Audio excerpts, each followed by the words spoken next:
Hi everyone, welcome to Dharma Earth's Dose of Dharma, and this is your dose of Dharma for today. Okay, so previously we have talked about the relationship between parents and their children. Okay, how the children should minister to their parents, and how the parents will reciprocate back to their children. Right now, today we will talk about the relationship between students and teachers, how students should minister to their teachers, and how the teachers will reciprocate back, probably in the next talk. Okay, so how do the students minister to their teachers? Yeah? So there are 5 ways. First one is by rising to greet them. Second, by waiting on them. Waiting means doing services for them. By being attentive. Number 4, by serving them. Number 5, by mastering the skills that they teach. Okay.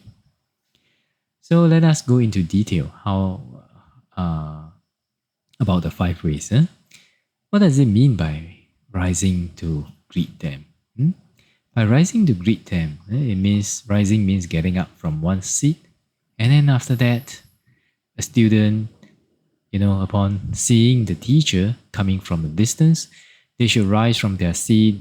They should go and meet the teacher, help the teacher to carry their belongings, prepare a seat, let the teacher sit, and then perform some tasks such as like fanning and washing the teacher's feet. Okay, so this is what it means by rising. Rising to greet them. Okay, so why is this relevant in modern day education environment? So a lot of us students, some of us are living a pretty blessed life. So sometimes the education is like feeding, just like feeding you, like that. So you just take whatever that's comes to your mouth, something like that. Yeah. So then we were never taught about how to be a good student, isn't that so? Or how to be a good learner, unless we go and explore ourselves, or unless the teacher teaches you how to learn efficiently, right? But even though the teacher learn, if we are not a good student, then actually it's very difficult to learn, actually, right?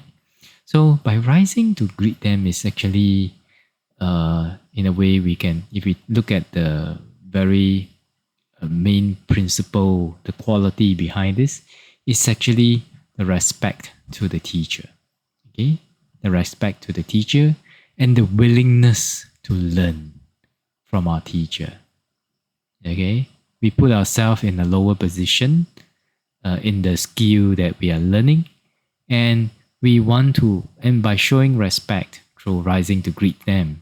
Okay, of course, if you do that in a lecture hall, I think it would be very it's not very common, but at least we have the idea in the mind, have the quality in the mind, like showing respect to our teachers. Okay, showing respect to our lecturers, even though they may be very boring, but they spend their time to teach us and things like that. So let us respect them, and if we respect them and we go there with mind to learn, to be led, okay, to be led by them, okay, to be educated by them, to let our knowledge grow from their guidance, then actually we are also living out this rising to greet them. But of course, if you can do it, I think the lecturer will be really, really appreciative, and if you're always a big help of the lecturer, automatically the lecturer will want to help you more,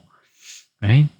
So this is also in our Buddhist context, we talk about the worthiness of the student, the deserving power of the students. So when a student behaves in this way, respectfully, with that quality of respect and in their heart towards the teacher, then naturally, unless there's some other unwholesome karma that ripens, if not, naturally the teacher wants to teach them, right?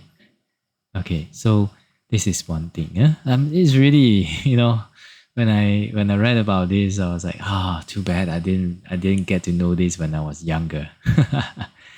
So okay, anyway, we go to the next one. By waiting on them means by attending to the teacher 3 times a day.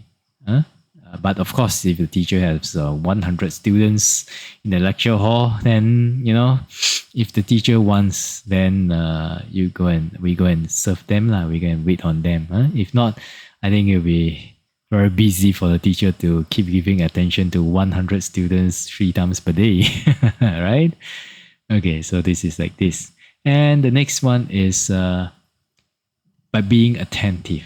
Okay, by being attentive means listening with faith. And why is that so? Because for one who listens without faith, they do not attain any distinction. They do not learn. Okay?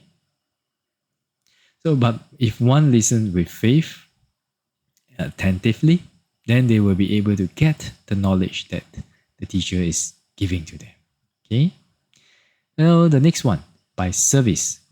By service means by performing other minor services. Okay, for example, in the Buddhist text, they talk about the duties that a student has to do, has to give to the teacher, by rising early, rising before the teacher, preparing the water for washing the face, preparing the last time was a toothwood for brushing the teeth and things like that.